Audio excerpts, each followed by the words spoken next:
Helene here with Eyes on the Game, and I'm being joined by Super Sage Northcutt, fighting on the biggest card at UFC 200. Being only 20 years old, how does it feel to be on the largest card?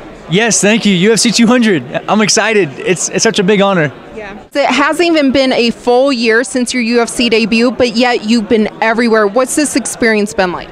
Yes, you're right. So my first fight for the UFC was in October, and now this is my fourth fight coming into the UFC, and it's a great experience. You can't really describe it. Being on UFC 200 with everyone here, that's even better.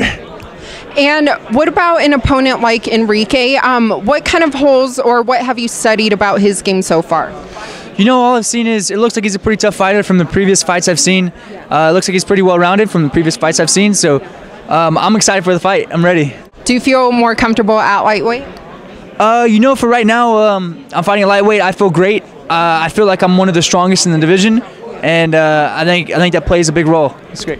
And lastly, your last fight against Bryan Barberena. What have you learned, from that fight and from that experience?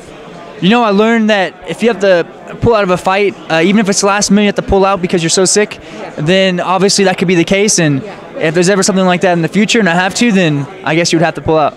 And what do you have to say to the people that say, you tap too quick?